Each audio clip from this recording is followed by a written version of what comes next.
This conference will now be recorded.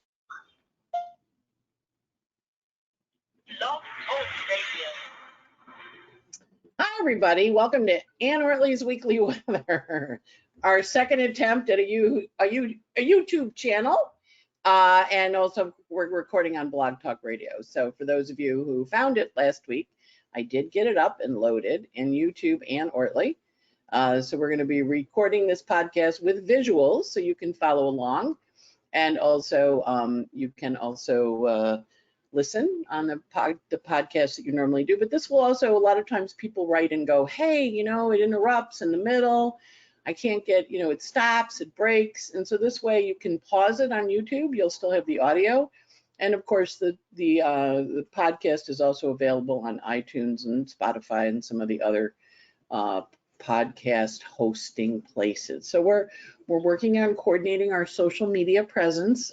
The new adventure for Ann in the year of 2022.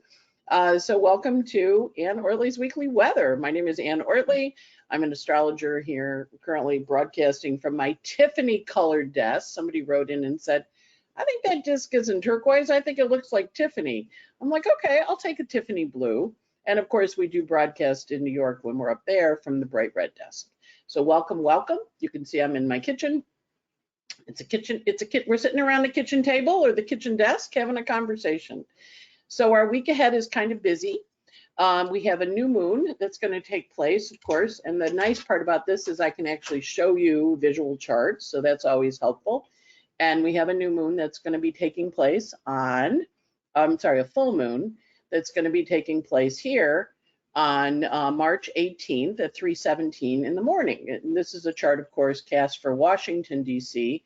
So the energy of the chart is very much first quadrant, right? When we see all the planets bundled together like that, and there's a phenomenon when all the planets are on the same side of the node. Now, right now, the moon is over here kind of acting as the handle of the bucket. And it's a full moon chart, right? So it takes us back to when the new moon happened. And the new moon happened back in September 17th of 2020, 7:03 a.m. And of course, that was right after I'd recovered from COVID and I hadn't died, even though I thought Rose, my assistant, was death. And then there was an opening square, which meant the moon was in Gemini, the sun was in Gemini and the moon was in Virgo. And that was on June 17th of last year. And now we have the full moon where we see the moon in Virgo opposite the sun. So it's an interesting phenomena. If we look at the new moon back from September of 17, we see the sun and moon are in Virgo rising right at the edge. And you can see this is a splay chart with planets all over the place, which is nice, but it means it's a very scattered energy. Of course, we were in the middle of COVID that year, and that was the summer, COVID, we were like, maybe you can go out, maybe not, I don't know, careful, careful. So and of course, I came down with COVID in August of 2020. So this was just as I was getting my sea legs back. And of course, the moon was at 25. So then when we go to the next moon, which was the June 17th moon, that was the moon was at 27 Virgo and the sun was at 27 Gemini. Again, it's a splay chart with planets all over, but a focus in that first quadrant, which is the me, myself, and I houses 1, 2, 3. Like, what am I doing? And in that case, the North Node and the moon, the North Node and Mercury were connected, and the nodes were very angular in terms of the United States chart, and they were also experiencing a square from Jupiter just entering Pisces for the first little bit. And then now we have the full moon. Again, the moon is at 27 Virgo, and this time the sun is at 27 Virgo, and we see an enormous focus of energy in the first quadrant, all the planets working together. And we know when we have that many planets traveling in a clump, it's a very potent energy. And what happens is every 2 weeks, the moon goes away from this clump and then goes rolling over here through the western part of the chart, or the opposite side, and then it comes back in. So right now you can see the moon is opposite all of the clump of planets in the sky. So when the moon is opposite everything, It acts as the conductor. They all look to the moon for knowledge, vision, what's going to happen, how does it work, what does it look like? And of course, the opposition to the sun, Neptune in Pisces. We just had Neptune hit the sun today, and we're going to have Jupiter hit the sun in April. Or I'm sorry, you're going to have Jupiter hit Neptune in April. So we know there's this big merging of Piscean energy, a lot around what the dream is, the vision. And I'm encouraging people with this energy, you might feel a little exhausted. You might feel a little emotionally drained because we're at the end degrees of the last sign of the last degrees of the last sign of the zodiac. So we're really wrapping up and releasing something, and we're doing it on a full moon in Virgo. So this is definitely a time when you might feel a little more overwhelmed emotionally. You might feel a little bit like, oh, because we're going to come out of this today. Today the moon went into Leo, but the last couple of days the moon was in Cancer opposite the Pluto. And over the next 2 days, the moon's going to be in Leo opposite all the Aquarius planets. And then the moon goes into Virgo, and he's opposite all the Pisces planets. She's opposite all the Pisces planets. And then she goes into Libra, and she's opposite the Aries planets. So the moon is really getting yelled at, for lack of a better word. People are really feeling emotionally that they need to consolidate. They need to pull back. But the moon is saying, no, no, no, can't pull back. Got to do the work. I'm over here opposite all these planets. I see what's going on. I want you to see, I want you to emotionally work with what's going on. So the energy of this full moon is very potent, and look back to those earlier two. There will be a third aspect, which is the closing square, and that will take place in December, on December 16th, and that's very much foundational. And at that point, the moon is in the 11th house of groups. It's squaring the sun in Sagittarius, closing square, and it's getting ready to release. But the full moon is a culmination, forward motion energy. And what I always encourage people to do when they're first learning astrology is just to kind of do a visual where you look at the charts and you kind of look at them as, okay, tell me the story you're going to tell me and let me see you, right? So we see the energy of the planets, and just like a gestalt, think of an ink blot, a giant ink blot. So where we have these planets kind of all over, and then we're starting to form a little bit more structure. And then this time on this full moon, we're like, this is what I want. And notice the moon is trying to Pluto. Now, if we go back to when COVID happened, Saturn, Jupiter, and Pluto all together in Capricorn, we were working with this new reset, this cosmic reset, the big guys, the three big guys gathering together, resetting the world. And now we're looking at it and we're saying, hey, it's been reset, but you have to decide what you want to do, because all these planets are in the first quadrant. They're all bundled together, and you're going to adjust it for where you're living on Earth. But that clump of energy opposite the moon in Virgo. So moon in Virgo tends to be a little critical, tends to be a little bit like, well, you know, what you should do is bop, bop, bop, bop, bop, bop. And you go, okay, I hear you. Do I want to do it? No, don't do it. Do I think it's a good idea? I should do it? Yeah, maybe a little. What's the plan, right? But it's a very vague full moon because Neptune and Jupiter are kind of lurking with the sun. And so the sun's like, I can feel it. I see it. I kind of feel the energy somehow, but I don't know what I'm feeling. I don't know what I'm picking up. It's like this intuition, but I'm feeling like I need to do something. So the key here, because of the planetary war going on, you know, the fighting in the world, of course, there's planetary war going on in the chart, which is a complicated thing I'm not going to explain. But notice that Saturn at 20 Aquarius is squaring the nodes of fate. So when Saturn squares the nodes of fate, we have choices to make. We are being asked to understand on a deeper level. You can see the Saturn at 20 and the nodes are at 23. So he's approaching a square to them. Now, of course, 23 degrees Scorpio was the eclipse last year in November, that eclipse at 23 Scorpio. So a lot of people, especially the fixed people, made decisions in October and November that changed the shift of their life, the direction of their life. In my case, I'd been working with Astrology Hub, and that was when we decided to go different ways. And I was kind of like, oh, this is sad. All right, you're changing the format. I'm good with that. You get to do it's your business. You get to do what you want to with it. But now on the full moon, the nodes are back at that point. So the stuff that you had change in October, November, when the eclipses happened, the universe is going to swing back and say, hey, do you want to do that even if you're doing it with somebody different? So in my case, it's like, well, I could do a YouTube channel. Let me try it. There's the full moon. So look at the energy of it. Understand this and think back to what was September, what was last year in June when we had the opening square, and then what was the full moon now. And then when we get to December of this year, you're gonna, hi Remo, come on up. I know, what's up? You wanna say hi to everybody? Yeah, hi. Remo likes to contribute to these things too. Sorry, I have a co-pilot. What can I say? And then when we get to December and we have the sun and the moon in Sag, sun in Sag in your second house or in whatever house it's in, getting the square from the Virgo moon. So harvest that. Now this is from, I know, come on up. I know you can come up. I'm not denying you broadcast time. You can show up and talk. I know, come on up. Want to come up on the desk? I think he just wants to talk.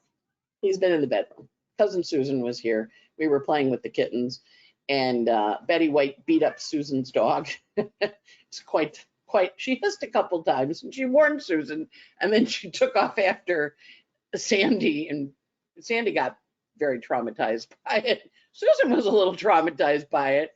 And Remo's just like, I told you she was dangerous. So he had big fluffy tail, and then he went and hid in the back bedroom. So they've all left now, so he's free to come out and be in the house that is his house. Betty's in her crate with the kittens. Sandy left with Susan to drive back home. And Remo's like, oh my God, can we talk about what happened earlier today? And I'm like, no, we'll talk about it in a little bit when we finish the show.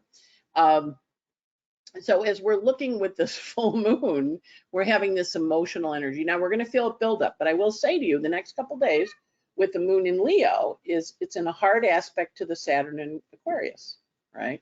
It's in a hard aspect to the Aquarius planets, oppositional, arguments, fights, disagreements like we had here in my apartment a little bit earlier.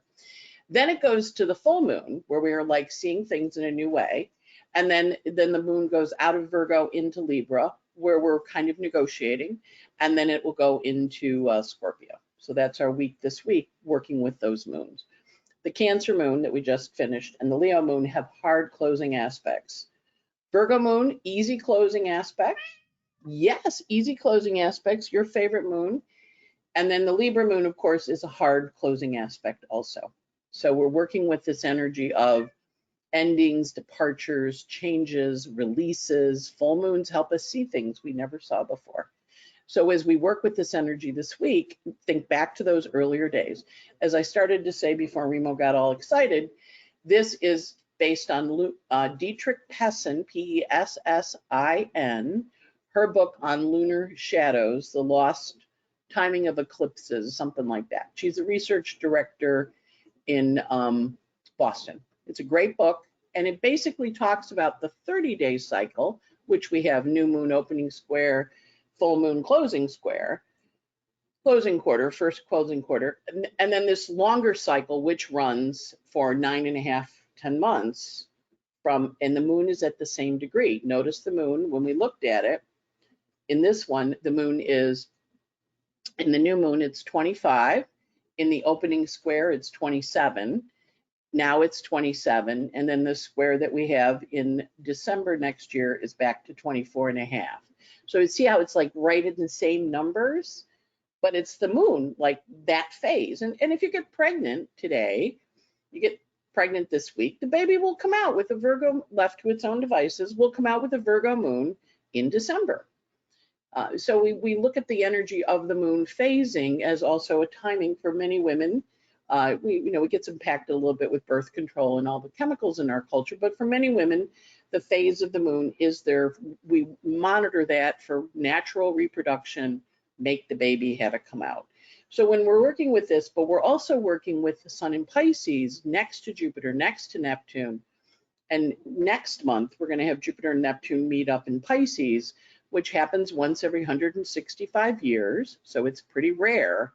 And we're working with that energy of building up and working on our dream and working on our vision and trying to figure it out. And there's a clarity now because the moon in Virgo is over there looking and saying, hey, you know, if you really want to do this, you have some work to do. So watch for the work that comes this week that will be tied to those earlier cycles that kind of invites you to go along. Now this week is also a 2-page week, almost to 3. I got really excited. Oh, we're going to have a 3-page week. We haven't had one of those in a really long time. Didn't quite get to 3 pages, but it got pretty close. So we're going to talk about the aspects and where they are. And if we look at the transits for today, right, and we pay attention to that, we're going to watch as the days, my glasses on. Okay, so here's the transits for tonight. You can see right now the moon's in Leo. I was talking about the 17th when the moon is in, or rather the 18th when the moon is in 17th when the moon is in Virgo. Pisces, but you can see here the Leo moon is coming and it's talking to all, it's oppositional to all those Aquarius planets. And so there's an argument, there's a struggle, there's a fight, there's a disagreement that's going on in the heavens. It's really important to pay attention to. The sun this week is right now, just met Neptune yesterday or earlier today. The sun met Neptune at 7:42 this morning, and it will move from 23 Pisces. It will go forward and it will go during the course of the week. It will go into Aries, and it goes into Aries. You can see it migrating there on the 20th. It enters Aries on Sunday, next Sunday. Now, what that means is the sun is coming above the equator. That's the equinox with an equal day, equal night. Equinox, balanced. One of my favorite things to do on the equinox is to balance an egg. When you stand an egg up, it'll stand on its head and it'll stand there for about 20 minutes and then it'll roll over. Because you know how when you stand an egg on the counter, it tips over? This is the day when the Earth is balanced. Sun goes over the equator, it's in balance. The gravity of the sun does not pull the egg either way. So you got to get up a little early, not too early, 11:33 a.m. That sun Venus conjunct sun hits Aries, so around 11:30 a.m. next Sunday, get an egg out, stand it on its head, and watch. And it'll sit there for a little while, and then when the sun goes a little further over the equator, it kind of just tips and rolls over. And so I love this. This is one of my favorite times of the year. And when I was younger, I worked at Control Data, and we were out. It was a lunchtime equinox. It was the spring one.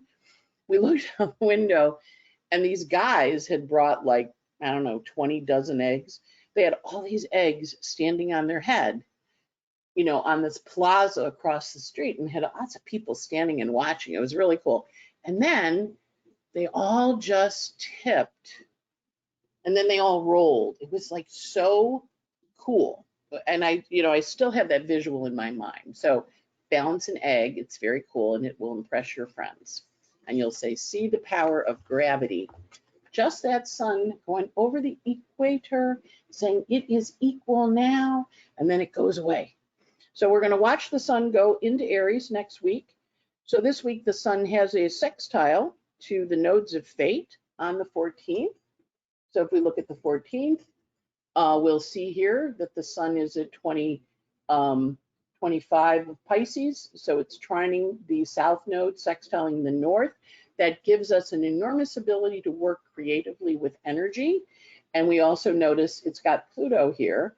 Now, the nodes already trine Pluto, but the sun is going to pick up Pluto and kind of include him in this. And think of earth and water. And these are earth and water nodes, and earth and water, sun and Pluto. So there's a whole energy of wanting to create things going on. And of course, Pluto is transformative too. So we've got this very transformative energy running this week. But watch who you meet on the 14th, particularly it can be important people coming in. And then just a couple of days later, when we get to the 18th, the sun and Pluto are in a trine. And this is what we call an opening trine. It's got a, I'm sorry, they're in a sextile. It's what we call an opening sextile, and they're working together. And they go back to when the sun met Pluto in January rather, and it says, hey, we're starting this new journey. So there's a harvesting that comes from this first opening sextile of what have we done and how's it been going. Mercury this week is running, he's in Pisces, so he doesn't really like being in Pisces much because he doesn't have a lot of words for it. So you can see Mercury's in Pisces, and he's going to be in Pisces until the end of the month, but he goes from 5 Pisces up to 18.5 Pisces. So all the planets in your chart between 5 and 18.5 are going to be activated. Right now, as we're sitting here doing this, actually a little earlier today, he's at 6 Pisces, but he's moving along at a pretty good clip, right? Because he had his retrograde a while ago, and now he's zipping along. Mercury is going to run from 5 Pisces to 18, so that's 13 degrees in 7 days. That's 2 degrees a day. That's pretty fast. And Mercury has a sextile with Uranus on the 17th. Remember, Uranus is in Taurus, Mercury's in water, and this is a closing sextile. So he is saying, you know, Taurus, when I met you last year, when I was in Taurus, now I'm harvesting that energy and I'm disseminating it out into the world. So there's a dissemination energy that will tie you back to last May when the planets met up. So just kind of watch for that. But it also is important communications with people.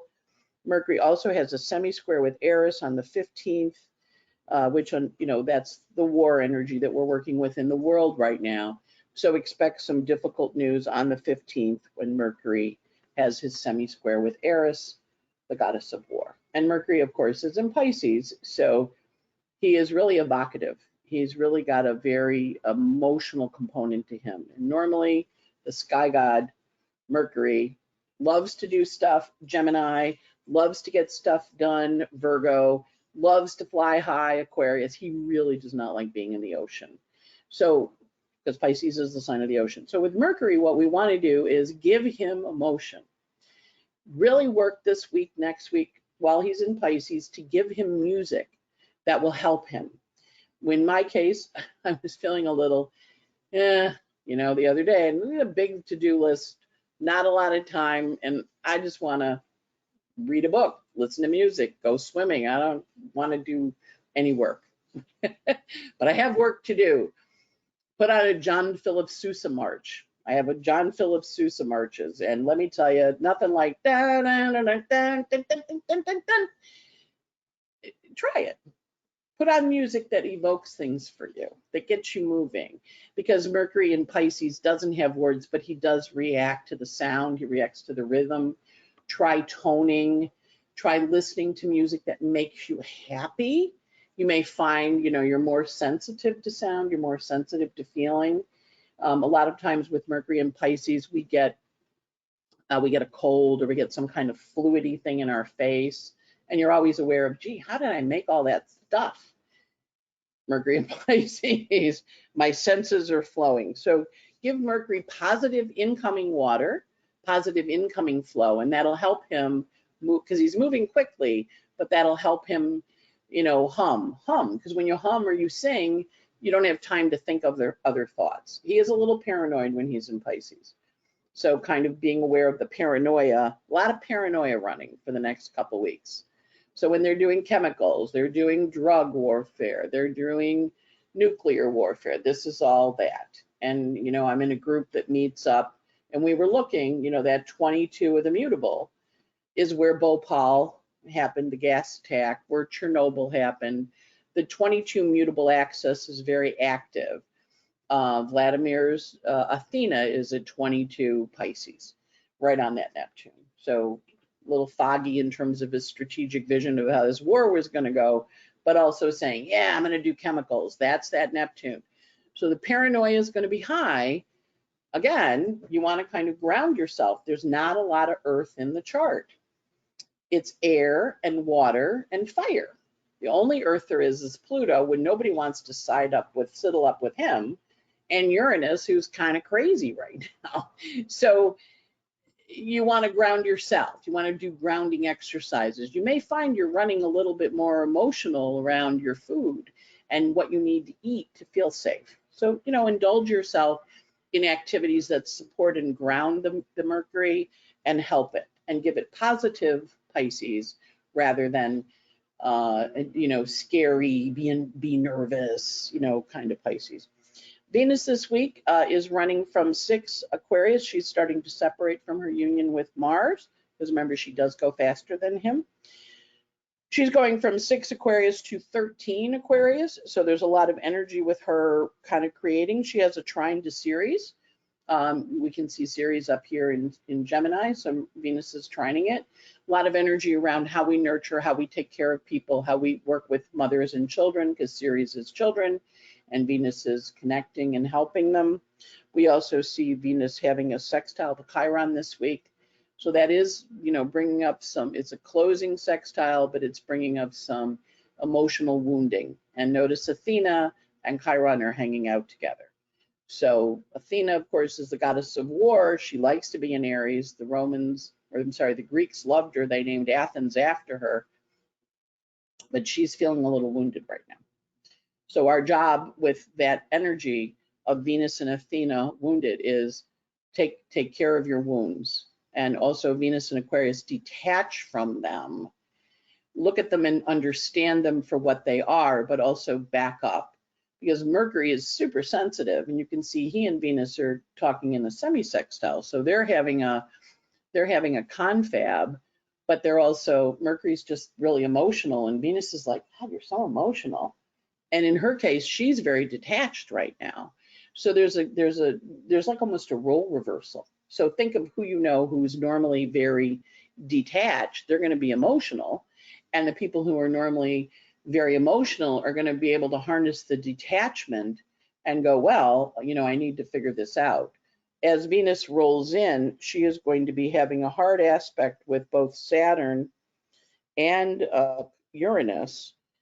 She's contraparallel to Uranus by declination. That's going to happen on the 18th, and then she squares Uranus. So Venus square Uranus is unexpected changes, unexpected shifts of things, unexpected behaviors, reactions. So just kind of watch, be a little careful on those days. That's going to be between the 18th and the 19th. People, remember, everybody's having these aspects. That's a little bit of an aspect of prone to breaking things falling, things breaking apart with people, but literally accidents. So just be a little careful. We're probably going to have a good snowstorm. People are going to go down on the ice. But with the Venus square Uranus, because Venus is in Uranus's sign, Aquarius, and Uranus is in Venus's sign of Taurus. So they're in what we call mutual reception. So they can swap places and be very strategic and smart, but they also can be a little bit accident prone when they're in their lower forms. And then we end up the week with Venus in a sextile to Athena. So whatever the strategies are that are working and maybe feel like they fall apart a little bit in the middle of the week, they'll be reenacted after that full moon in Virgo. Mars this week is going from 6 Aquarius to 6 Aquarius to, I don't know, 6 Aquarius to 9. Hey, that took a while. I need to write this down for this going forward thing, because I'm trying to balance too many things.